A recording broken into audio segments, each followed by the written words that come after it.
大家好，我係阿昌，今日又研究一啲網絡資訊啦。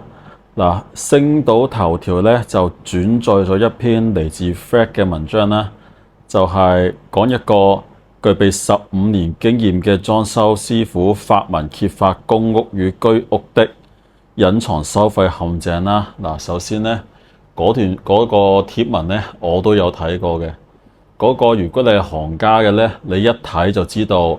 係嗰啲 AI 文入完啲關鍵字，跟住 gen 出嚟嗰啲文嚟㗎，因為佢好多字都好奇怪啦。同埋你如果係睇過嗰條友嗰個 Thread 嘅嗰版嘢咧，佢係不停咁用呢啲 AI 文去扮到自己係呢行嘅人啦。跟住你撳入去又話自己有接工程嘅啦，佢做啲奇奇怪怪啦。我有好多呢啲咁嘅 account 喺度嘅，基本上我都歸類為呃人嘅啫。總之大家要小心啲啦，就揾翻啲正經嘅公司啦，唔好睇完呢啲咁嘅貼文就覺得嗰一間冇地址冇電話係啦，淨係得個留言嘅會係正經公司啦。不過我哋唔好針對間公司先，針對佢嘅內容有問題先。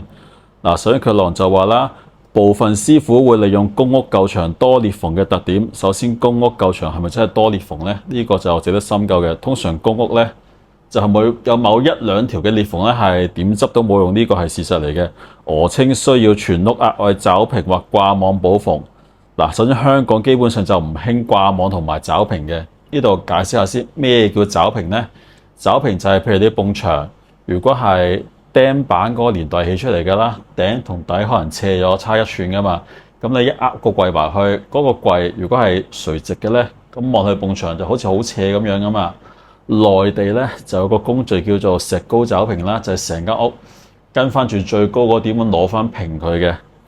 但係香港基本上就唔會有人咁做嘅，因為太貴啦。呢一個工序以大陸嗰啲可能800零尺嗰啲屋咁上下啦，佢哋一間屋找平都要2萬蚊嘅，係大陸人工計數啊。咁你諗下，乘翻去香港嘅基本差唔多係冇10倍都5倍噶啦。咁樣你一個裝修額外俾多10萬蚊去做呢個找平動作，又有冇人會俾呢？呢個都係值得深思啦。跟住另外就係掛網啦，掛網通常我哋係選擇啲重點嘅牆身去掛網，譬如有埲舊牆係漏過水啊，有好多咁嘅裂痕喺度嘅，但係屋主又想慳啲，就唔想打晒浸皮佢，再重新批過啦。我哋就會索完底油之後，就照黐塊網上去，等佢唔會有啲細裂紋出現啦。香港普遍都係比較少人做嘅，因為做咗冇人知，係啦，而亦都係揦埋都係萬萬聲嘅嘢嚟嘅。這原本屬於基礎工程，會被每尺額外收取70至110蚊。嗱，講多次啊，找平同埋掛網絕對唔係基本工程嚟㗎。作為一個油漆嘅基本工程咧，就係鏟底啦，即係鏟咗嗰啲鬆散嘅灰啦。如果係嗰啲新居屋或者新公就鏟到見石屎啦，但係舊樓咧，就鏟到見到浸紙巾灰咧，就或者係見到嗰啲英泥沙批盪咧，就已經冇噶啦。如果你想起走埋嗰啲英泥沙同埋紙巾灰咧，就要再額外俾一筆都相對大嘅數目，去用嗰啲炮仔去打佢出嚟嘅。呢個絕對唔係基礎項目啦。業主必須要求報價單清晰列明泥水工程，已包括找平、掛網及空鼓修復。即係講緊廳嘅位置，其實我哋唔會有啲咁嘅泥水工程做嘅。佢呢個講得啱嘅。如果你真係睇埋咁多呢啲抖音啊、小紅書啲農場文，覺得要做呢啲嘅，你就真係要叫個裝修公司預早寫喺報價單度。不過當嗰間公司係有計到呢個數寫落去嘅時候咧，你都會話佢天價，跟住就唔揾佢做噶啦。跟住另一點就係報價單上全屋水電改造，往往只涵蓋最基本的明線走線啦。嗱，首先我哋香港咧就基本上都好少行明㗎啦，就算公屋都好啦，你裝修親基本上水喉電線都藏牆啊，同埋唔會明線啦，係明線就基本上取締晒佢㗎啦，除非係仲係租緊嗰啲好舊嗰隻公屋，要跟翻幾十年個規格啦，基本上都做暗喉嘅。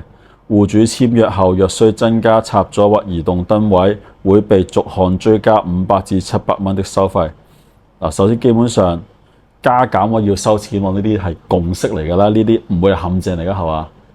因為你間屋你全屋裝修，任何香港公司就咁樣噶啦，可能話包你20個位，包你30個位，包你40個位，之後會講到明嘅，超過呢個數咧就即係超過40個啦，就照補翻幾多個位嘅錢啦。反而有個真係嘅伏位就係、大家要了解清楚嗰啲電掣嘅計法啦，因為據我了解，坊間有啲公司佢表面個價好似唔係太貴咯，可能係收緊你700零啊800蚊咁上下一個掣位啦，但係咧佢個計法你係唔會明嘅。譬如燈一粒開關，跟住一個燈一個出線位，咁已經計2個位噶啦。跟住譬如開燈掣唔係燈掣嗰啲門鐘就係出一個撳手，跟住一個供電位，跟住一個掛門鐘嘅位。有啲好大型嘅公司咧，咁就收你3個位噶啦。所以你單純比較個尺價冇乜意思啊！如果你唔了解嗰個計位嘅方法，呢一個真係即係我講呢一個啊，真係伏位啊！大家要做之前理解下啦。唔係可能你心目中諗住50個位夠用噶啦，但係點知用佢嘅方法計，唔係你睇張圖所以為得50個位，但係間裝修公司計完咧，可能變咗100個位出嚟嘅。呢個就要留意下啦。咁你就超晒預算噶啦。師傅建議戶主裝修前應自行規劃水電圖。識得自行規劃水電圖嗰個就唔係戶主咧，係師傅嚟噶啦。不過都好少公司可以喺開工前份水電圖度 mark 晒位噶啦。以我了解係啦，坊間嗰啲一年做300-400間嗰啲大嘅裝修公司咧，都仲係現場 mark 位嘅。嗰份圖就參考作用嘅啫。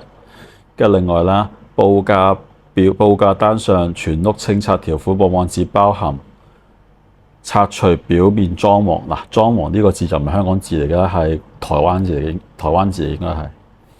當裝修工程涉及牆身批盪或舊泥水層時，會被列作額外的工程並收取數千元費用。首先我了解唔到嘅清拆工程涉及牆身批盪及舊水泥層，佢好似講咗啲呢又係嗰啲拆開每個單詞我都明。但係呢紮單詞組合埋一齊咧，我就唔太明佢咩意思嘅。報價單必須明確寫明清拆至結構層及清走所有垃圾。原來咁，即係好似我哋打地台啦，有啲師傅就叫片瓦仔啦。基本上我哋依家就冇用過招嘅，多數係就算係起洗瓦仔啦，有浸過啲盪英泥沙嘅，我哋基本要打到見石屎。基本上如果係嗰啲向外牆同埋地下咧，都會打到見石屎嘅。但係有啲間隔牆，如果你夾硬要打到嗰陣批盪走晒咧，嗰埲牆基本上同冧咗冇分別噶啦。嗰啲就會打咗層瓷磚就算咯。跟住就貼文引發大量戶主共鳴，多數網友強烈建議裝修設計聘用熟人。一來裝修設計聘用熟人，二來如果你夠嘢做咧，你都千祈唔好做熟人生意。點解咧？因為大家嘅期望值差太大啊！當一個客人揾個熟人幫佢做生意，佢又希望個師傅就乜都唔收佢錢，最好1蚊都唔好賺倒貼出嚟咁滯添。因為樣嘢可能你一話，收份1工人1000幾蚊啦，咁啲人就着燈㗎啦，就話1000幾蚊我一日都揾唔到1000幾蚊喎，你咁樣整少就1000幾蚊。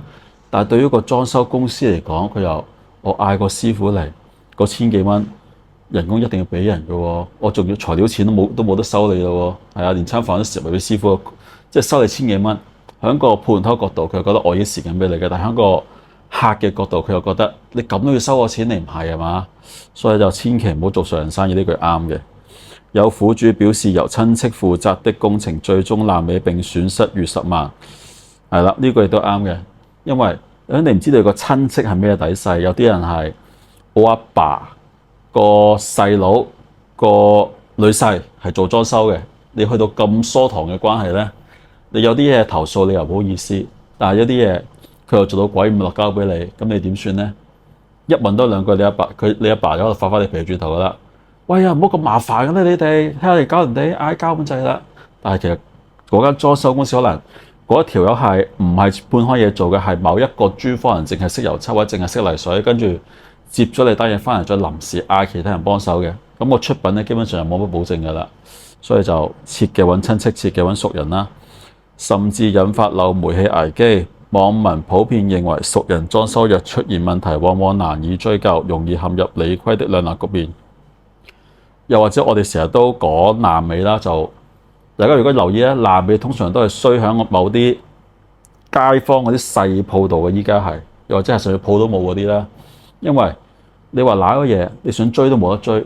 你去間細鋪好似兆康嗰間唔知乜鬼21咁樣，你落到去咁你係吹佢唔漲咁點啊？佢係賴皮咁點啊？佢係唔負責咁點啊？又或者係喺黑林有個咩故事父子啦，又係阿爸就話個仔走數，阿仔又話阿爸乜乜乜乜，你呢啲無頭公案嘅點查？但係你揾啲可能係要靠 Facebook 揾生意啊，要靠 IG 揾生意嘅公司，你一上網唱佢，佢已經即時要去處理你嘅問題㗎啦。除非嗰間公司確實證明你呢個客真係西無可西，我寧願由你唱算數，因為我想執都執唔掂你嘅要求，係咁嘅啫。所以就揾翻啲需要喺網上揾生意同埋有啲規模嘅公司啦，咁就少好多爛尾㗎。你發覺爛尾係好少出現喺啲就公司度嘅，除非偶發性嗰啲系統性危機啦，好似咩靜止設計嗰啲咁樣啦，咁呢啲就冇得算嘅，算唔到嗰啲就。呢篇文就講呢度先啦。